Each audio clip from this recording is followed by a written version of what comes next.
హితోపదేశంలో మిత్రలాభం అనే కథ యొక్క ప్రస్తావన ఇక్కడి నుంచి నిజంగా కథ మొదలవుతుంది. ఇంతవరకు చెప్పబడిందంతా కథకు ఆముఖం మాత్రమే. అథ మిత్రలాభ ప్రస్తావః. గద్యము. అథ ప్రసాదపృష్ఠే సుఖోపవిష్టానాం రాజపుత్రాణం పురస్తాత్ ప్రస్తావక్రమేణ స పండితో అబ్రవీత్, భో రాజపుత్రాః శృణుత.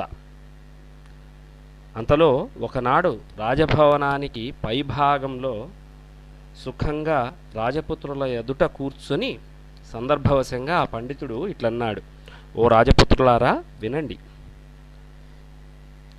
శ్లోకం 1. కావ్యశాస్త్ర వినోదేన కాలో గచ్చతి ధీమతాం, వ్యసనేన చ మూర్ఖాణం నిద్రయా కలహేన చ.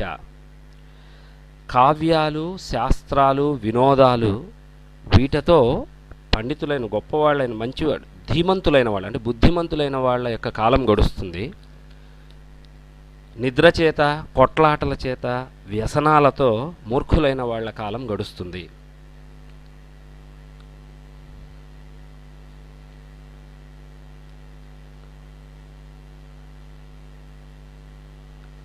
గద్యము. తద్భవతాం వినోదాయ కాకకూర్మాదీనాం విచిత్రాం కథాం కథయిష్యామి. కనుక మీ అందరి వినోదం కోసం కాకి, తాబేలు మొదలైనటువంటి వాటి యొక్క విచిత్రమైన ఒక కథ చెప్తాను వినండి అని విష్ణుశర్మ అన్నాడు. విష్ణుశర్మ ఇంతకుముందు ఒక మాట చెప్పినాడు కదా, బుద్ధిమంతులైన వాళ్ళ కాలము వినోదంతో గడుస్తుంది అన్నాడు. సో వీళ్ళ వినోదం కోసం ఈ కథ చెప్తూ అన్నాడు. అప్పుడు గద్యము. రాజపుత్రైర్యుక్తం ఆర్యకథ్యతాం ఇది. అప్పుడు రాజపుత్రులు ఏమన్నారంటే, అయ్యా చెప్పండి చెప్పండి అన్నారు. పిల్లలు కదా వాళ్ళు, సో పిల్లల మాదిరి చెప్పండి చెప్పండి అన్నారు. విష్ణుశర్మోవాచ. విష్ణుశర్మ ఈ విధంగా అన్నాడు, శృణుత యూయం, వినండి మీరంతా. సంప్రతి మిత్రలాభ ప్రస్తూయతే. ఇప్పుడు నేను మిత్రలాభం అనే కథ చెప్తాను. మిత్రలాభం అంటే ఫ్రెండ్స్ను చేసుకోవడం అన్నమాట. యస్యాయం ఆద్య శ్లోక, వీటిలో మొదటి శ్లోకం ఇది. ఇది 2వ శ్లోకము. అసాధన విత్తహీన బుద్ధిమంతః సుహృత్తమాః సాధయంత్యాసు కర్మాణి కాకకూర్మ మృగాఖువత్. సాధనములు లేనివాళ్ళు, ధనం లేనివాళ్ళు అయినా సరే బుద్ధిమంతులైన వాళ్ళు అంటే బుద్ధిబలం గలవాళ్ళు స్నేహంతో కాకి, తాబేలు, జింక, ఎలుక అనే 4 వలె పనులను చక్కగా సాధించుకోగలరు అని చెప్పినాడు. గద్యము. రాజపుత్ర ఊచుః కథమేతత్ సో అబ్రవీత్. అప్పుడు రాజపుత్రులు సహజమైన ఆసక్తితో అది ఎట్లా చెప్పండి అన్నారు.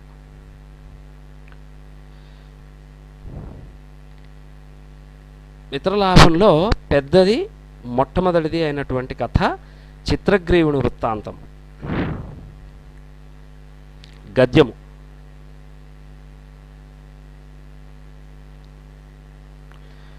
అస్తి గోదావరీ తీరే విశాలః శాల్మలీతరుః. గోదావరి నది సమీపంలో ఒక విశాలమైన బూరుగు చెట్టు ఉంది. తత్ర నానాదిగ్దేశాదాగత్య రాత్రౌ పక్షిణో నివసంతి.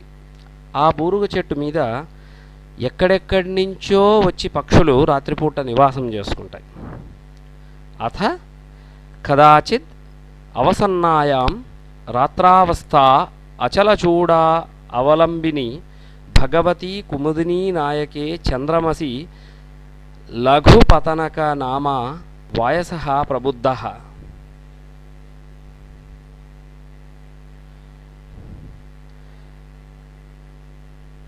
అంతలో తెల్లవారే సమయంలో భగవానుడు కలువ పూలకు రాజు అయినటువంటి చంద్రుడు పడమటి కొండను చేరినాడు. అప్పుడు లఘుపతనకుడు అనే కాకి నిద్ర నుంచి మేలుకున్నాడు. కృతాంతమివ ద్వితీయమఠంతం పాశహస్తం వ్యాధమపశ్యత్. యముని వలె ఒక వలను చేతిలో పట్టుకొని తిరుగుతూ ఉండే ఒక వేటగాడిని ఆ కాకి చూసినాడు.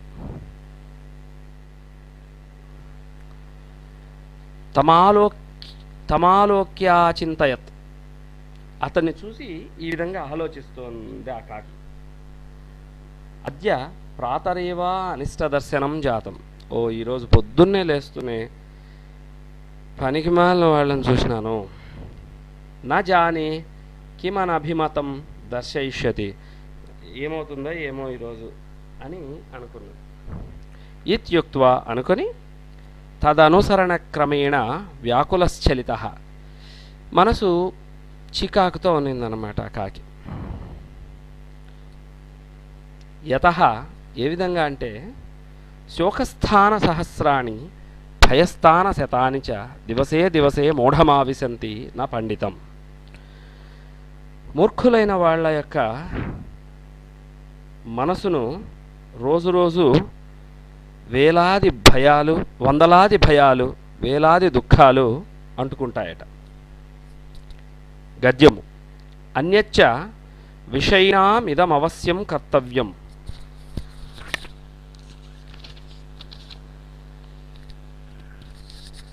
దీనికి ఏదో ఒక నివారణ చూసుకోవాలి అని అనుకున్నాడు. శ్లోకం 4. ఉత్థాయోత్థాయ బోద్ధవ్యం మహద్భయముపస్థితం మరణ వ్యాధి శోకానాం కిమద్య నిపతిష్యతి. ఎలా అంటే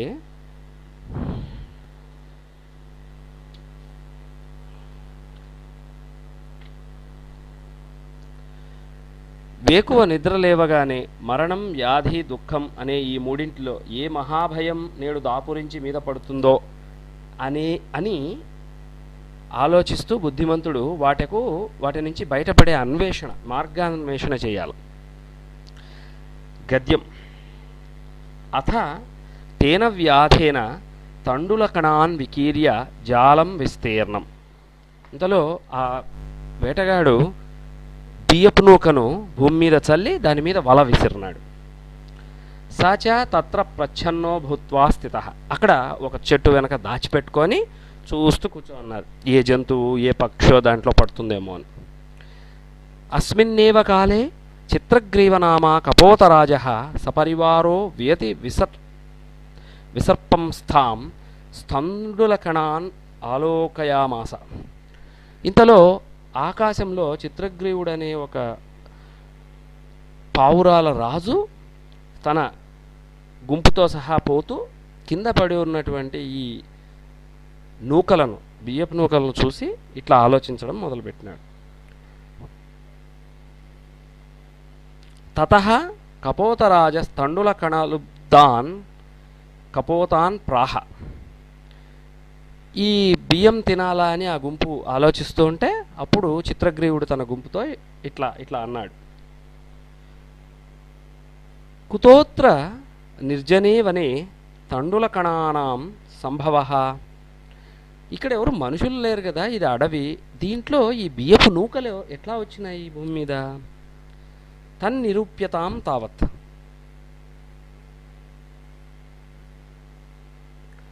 భద్రం న పశ్యామి ప్రాయేణానేన తండుల కణాలోభేన అస్మాభిరపి తథా భవితవ్యం. దీంట్లో ఏదో వెనక రహస్యం ఉంది. ఈ బియ్యం తినడానికి మనం ప్రయత్నిస్తే ఏదైనా మనకు ఆపద రావచ్చు, డేంజర్ వస్తుంది అని అన్నాడు. గద్యం. అప్పుడు 5వ శ్లోకం. కంకణస్యతు లోభేన మగ్న పంకే సుదుస్తరే వృద్ధవ్యాఘ్రేణ సంప్రాప్త పథిక సమృతో యథ. ఏ విధంగా అంటే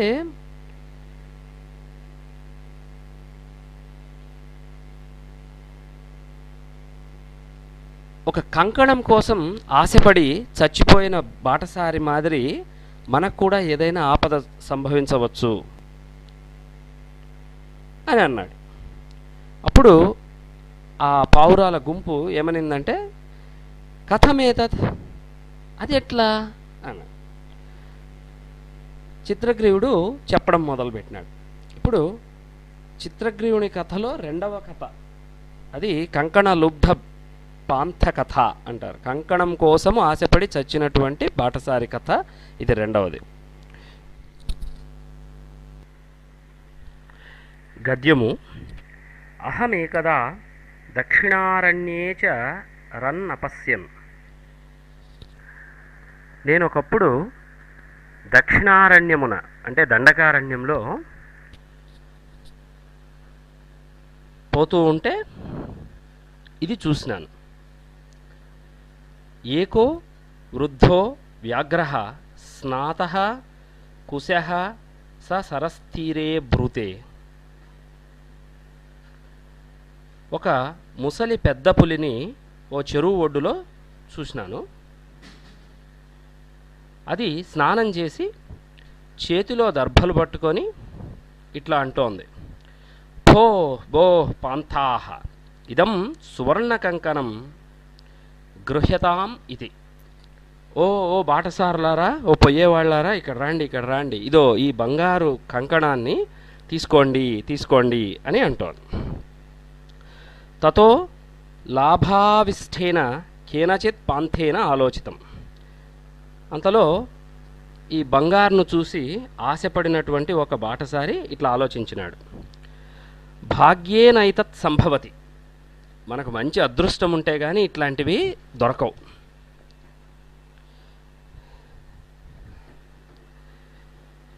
కింటు అస్మిన్నాత్మసందేహే ప్రవృత్తిర్న విధేయ.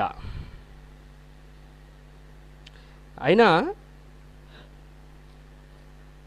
ఇట్లాంటి కార్యాల్లో సాహస ప్రవృత్తి చేయరాదు. ఎందుకంటే 6వ శ్లోకం, అనిష్టాదిష్టలాభేపి నా గతిర్జాయతే శుభా యత్రాస్తే విష సంసర్గో అమృతం తదపి మృత్యవే. అనిష్ట పదార్థం చేత ఇష్ట వస్తువు లభించేటట్టు ఉండినప్పటికీ దానికై ప్రయత్నించడం మంచిది కాదు. ఎందుకంటే అమృతం విష సంబంధం గలది అయినచో మరణహేతు అవుతుంది కదా.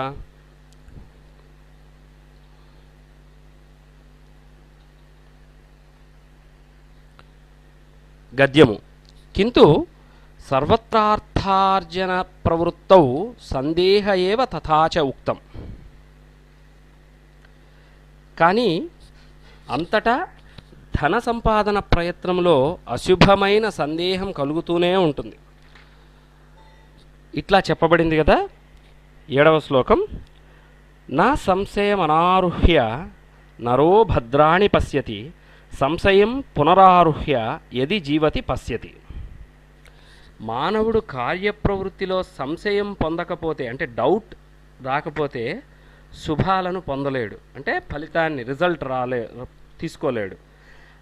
ఆత్మనాశకమైన సంశయం పొంది దాన్ని తొలగించుకొని జీవించితే అప్పుడు కార్యసిద్ధి అంటే రిజల్ట్ చూడగలడు. గద్యము. తన్నిరూపయామి తావత్. అయినా దీన్ని ప్రయత్నించి చూద్దాం. ప్రకాశం బ్రూతే, అయితే పైకి చెప్తూ ఉన్నాడు అనమాట, అంటే ఇప్పుడు పులితో చెప్తూ ఉన్నాడు. కుత్ర తవ కంకణం ఇది. ఏ పులి, ఎక్కడుంది నీ బంగారు కంకణం చూపి అన్నాడు. వ్యాఘ్రో హస్తం ప్రసార్య దర్శయతి. పులి చేయి ఇట్లా ముందుకు పెట్టి కంకణం చూపించింది. పాంథో అవదత్. అప్పుడు బాటసారి ఇట్లా అన్నాడు, కథం మారాత్మకే త్వయి విశ్వాస అయితే. నువ్వు మనుషులను చంపే పులివి, నిన్ను నేను ఎట్లా నమ్మేది అని అన్నాడు. అంటే గద్యము. వ్యాఘ్ర ఉవాచ. పులి ఇట్లా చెప్పింది, శృణురే పాంథ ప్రాగేవ యౌవన దశాయా మహమతీవ దుర్వృత్తాసం. ఓ బాటసారి విను, నేను ముందు నాకు యవ్వనం ఉన్నప్పుడు, అంటే నేను యూత్లో ఉన్నప్పుడు చాలా పనికిమాలిన దాన్ని. అనేక మానుషాణం వద్ధాన్మే పుత్రామృతా దారాశ్చ. నేను అనేక ఆవులను మనుషులను చంపినాను నిజమే, కానీ ఇప్పుడు నా పుత్రులు నా భార్య అందరు చచ్చిపోయినారు. వంశహీనశ్చాహం, నాకు ఇంకా ఎవ్వరూ లేరు. తతః కేనచిత్ ధార్మికేణాహం ఉపదిష్ట, అందువల్ల నాకు కొంచెము ధర్మచింత పట్టుకునింది, అంటే ఏదైనా మంచి చేయాలా అనిపిస్తోంది. ఎందుకంటే దాన ధర్మాధికం చరతు భవాన్ ఇది. నాకు ఒక ధార్మికుడు, ఒక గొప్ప వ్యక్తి, ధర్మజ్ఞుడు అనే వ్యక్తి నాకు చెప్పినాడు, నువ్వు దాన ధర్మాలు చేసి బతుకింకా అని నాకు ఉపదేశం చేసినాడు. అందుకని నేను తదుపదేశాది ఇదానీం అహం స్నానశీలో దాతా వృద్ధో గలిత నఖ దంతో నా కథం విశ్వాసభూమి. నేను ఆయన చెప్పినాడు కాబట్టి దాన ధర్మాలు చేసి బాగుండాలా అనుకుంటున్నాను. ఆ పైన నేను ముసల్దాన్నపై పండ్లు ఊడిపోయి గోర్లు ఊడిపోయిన దాన్ని నేను ఏ విధంగా ఎవరినైనా కొట్టగలను, చంపగలను, కాబట్టి నువ్వేమీ భయపడే పని లేదు అని చెప్పాను. గద్యము ఉక్తంచ ఇట్లా చెప్పింది. శ్లోకం 8. ఇజ్యాధ్వయన దానాని తపః సత్యం ధృతి క్షమ అలోభ ఇతి మార్గోయం ధర్మస్యాష్టవిధః స్మృతః. యజ్ఞం చేయడం, వేదాలను అధ్యయనం చేయడం, దానం చేయడం, తపస్సు, సత్యము, ఇంద్రియాన్ని నిగ్రహించడం, సహనం చూపించడం, ఆశ లేకుండడం, ఈ 8 ధర్మానికి 8 దారులు అని చెప్పినారు కదా. 9వ శ్లోకం. తత్ర పూర్వచతుర్వర్గో దంభార్థమపి సేవ్యతే. పైన చెప్పిన వాటిలో తత్ర పూర్వచతుర్వర్గో దంభార్థమపి సేవ్యతే ఉత్తరస్తు చతుర్వర్గో మహాత్మన్యేవ తిష్టతి. ముందు చెప్పిన 8 మొదటి 4 ప్రపంచానికి ప్రదర్శన కోసం కూడా చేయవచ్చు, కానీ రెండవ చరణంలో చెప్పిన 4 విషయాలను మహాత్ములైన వాళ్ళు తప్ప ఆచరించలేరు. గద్యము మమ చైతావాన్ లోభవిరహ ఏన స్వహస్తస్థమపి సువర్ణ కంకణం యస్మై కస్మైచిత్ దాతుమిచ్చామి. నేను ఎంత ఆశ లేకుండా ఉన్నానో గుర్తించు. చేతిలో ఉండే బంగారు కంకణాన్ని సైతం ఎవరికో ఒకరికి దానం చేయాలా అనుకుంటున్నాను. తథాపి వ్యాఘ్రో మానుషం ఖాదతి ఇది లోకాపవాదో దుర్నివారః యతః. ఇట్లా నేను మంచి చేయాలనుకున్నప్పటికీ పులులు మనుషులను చంపుతాయి అనే ఒక భయం వల్ల ఏం చేయాలో తోచక ఇక్కడ కూర్చోన్నాను.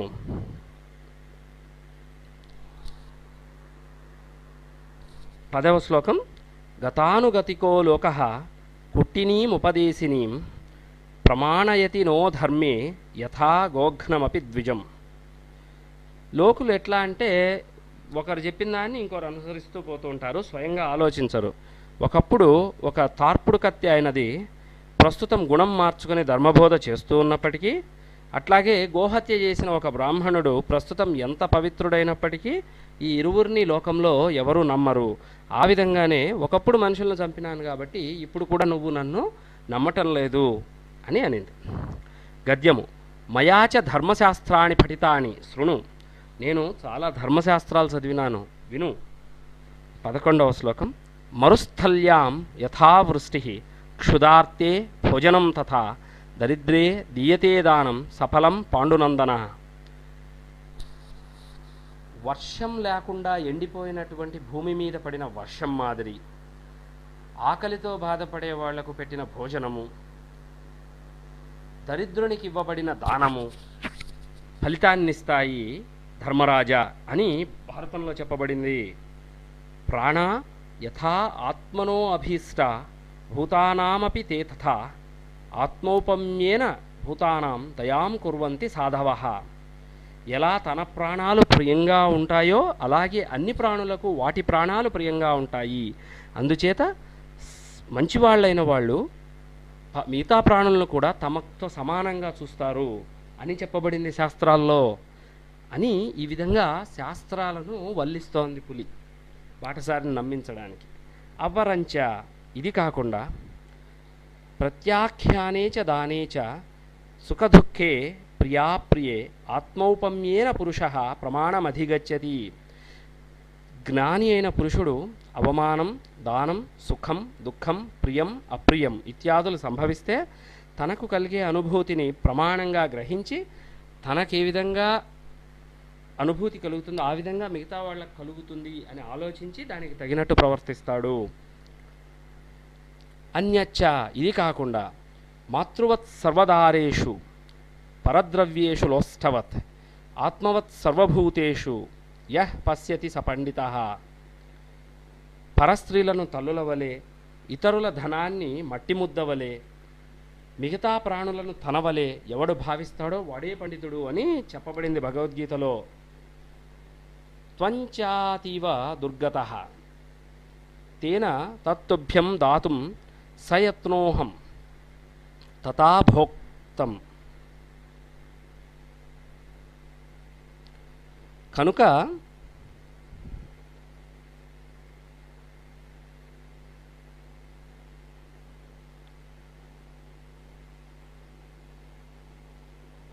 నీవు మిక్కిలి బీదవాడివి, అందుచే నేను దీనిని నీకు ఇవ్వడానికి నిర్ణయించినాను. ఇంకా ఇలా చెప్పబడింది 15వ శ్లోకం. దరిద్రాన్ భర కౌంతేయ మా ప్రయచ్ఛేశ్వరేదనం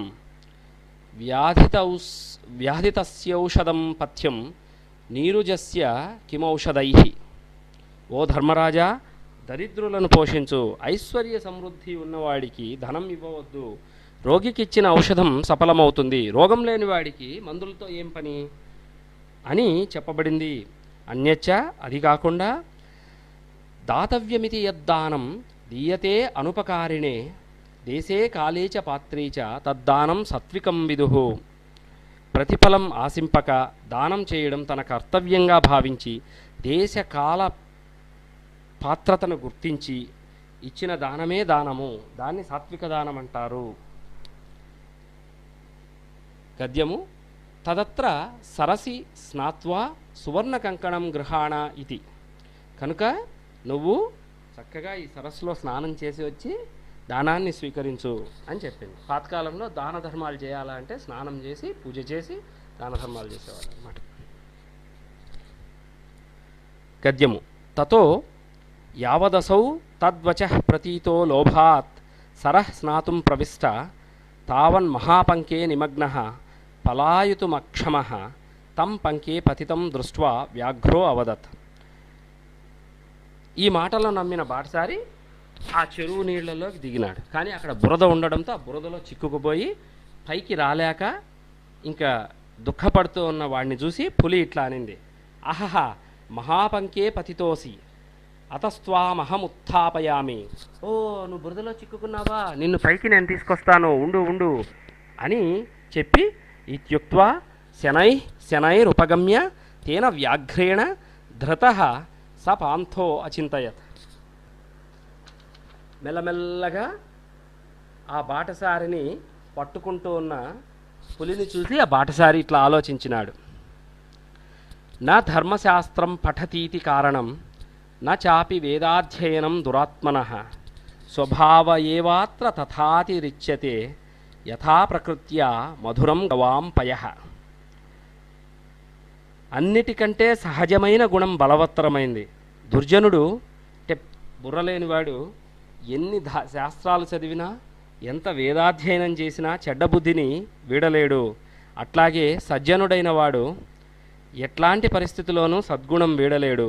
గోవులు ఎట్లా ఉన్నా ఏమి తినినా తీయని పాలనే ఇస్తాయి కదా, ఆవులు ఏం తిన్నా పాలనే కదా ఇస్తాయి. ఆ విధంగానే మంచివాడైన వాడు మంచి గుణంతోనూ చెడ్డవాడైన వాడు చెడ్డ గుణంతోనూ ఉంటాడు. కించ అది కాక అవసేంద్రియ చిత్తానాం హస్తిస్నానమివ క్రియా దుర్భగా ఆభరణప్రాయో జ్ఞానం భారక్రియాం వినా. చపల చిత్తులకు వేదశాస్త్రాది జ్ఞానమంతా ఆచరణ శూన్యమై గజస్నానం వలె నిరుపయోగం. గజస్నానం అంటే ఏనుగు ఏం చేస్తుందంటే నీళ్ళలో బాగా స్నానం చేసి బయటికి రాగానే మళ్ళీ బురద చల్లుకుంటుంది. ఆ విధంగా పనికిమాలిన వాడు వేదాలు శాస్త్రాలు చదివి బయటికి వాటిని చదివిన వెంటనే మళ్ళీ తన చెడు గుణాన్ని ప్రదర్శిస్తూ ఉంటాడు. గద్యము. తన్మయా భద్రం నా కృతం యదత్ర మారాత్మకే విశ్వాస కృత తథాచ ఉక్తం. నేను చేసింది మంచిది కాదు, ఈ పనికిమాలిన పులిని నమ్మి దాని మాటలు విని ఆశకపోయినాను. అందుకే అన్నారు, నదీనాం శస్త్రపాణీనాం నఖినాం శృంగిణాం తథా విశ్వాసో నైవ కర్తవ్య స్త్రీషు రాజకులేషు చ. నదుల మీద, ఆయుధాలున్న వాళ్ళ మీద, గోర్లున్న వాళ్ళ మీద, కొమ్ములున్న వాళ్ళ మీద, స్త్రీల మీద, రాజుల మీద నమ్మకం ఉంచకూడదు, వాళ్ళను విశ్వసించకూడదు అని పెద్దవాళ్ళు అన్నారు. అపరంచ. అది కాకుండా సర్వస్య హి పరీక్ష్యంతి స్వభావానేతరే గుణాః అతీత్య హి గుణాన్ సర్వాన్ స్వభావో మూర్ధ్ని వర్తతే.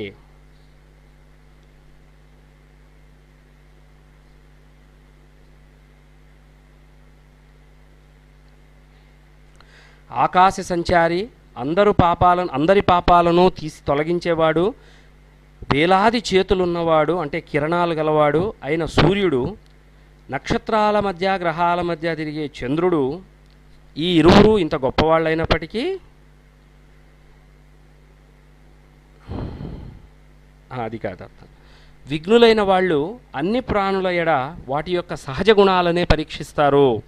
అంటే ఎవరిలో అయినా సరే వాళ్ళు సహజంగా ఎలాంటి వాళ్ళో గ్రహిస్తారు.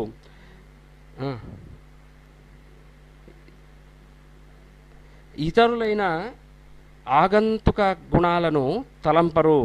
ఏలైనా అన్ని గుణాలను ముంచి సహజ గుణమే శిరోభూషణమై ఉంటుంది. అన్యచ్చ. అది కాకుండా సహి గగన విహారీ కల్మషధ్వంసకారి దశశతకరధారి జ్యోతిషాం మధ్యచారి విధురపి విధియోగాద్ గ్రస్యతే రాహుణాసౌ లిఖితమపి లలాటే ప్రోజ్జితుం కః సమర్థః. ఆకాశ సంచారి, అందరు పాపాలను హరించేవాడు, వేలాది చేతులు కలవాడు అయినటువంటి సూర్యుడు, జ్యోతిర్మయాలైన గ్రహ నక్షత్రాల మధ్య సంచరించే చంద్రుడు, ఈ ఇరువురు దైవయోగంచే రాహువుచే తినబడుతూ ఉన్నారు. నొసటి వ్రాతను తప్పించే సమర్థుడు ఎవడు? ఇట్లా పరిపరి విధాలుగా ఆలోచిస్తున్నాడు. ఇది చింతయన్నేవాసౌ వ్యాఘ్రేణ ధృత్వా వ్యాపాదితః ఖాదితశ్చ. ఈ విధంగా ఆలోచిస్తూ ఉన్న ఆ బాటసారిని పులి చంపి తినేసింది. అతోహం బ్రవీమి కంకణస్యతు లోభేన ఇత్యాది. అతయేవ సర్వథా విచారితం కర్మ నా కర్తవ్యమితి. అందుకే నేను ఇట్లా అంటున్నాను, కంకణం కోసం ఆశపడి చచ్చిపోయిన బాటసారి మాదిరి మనం కూడా మూర్ఖుల వలె ప్రవర్తించకూడదు, బాగా ఆలోచించకుండా ఏ పని చేయకూడదు అని చెప్తున్నాను అని చిత్తగ్రీవుడు తన పావురాల గుంపుకు చెప్పినాడు.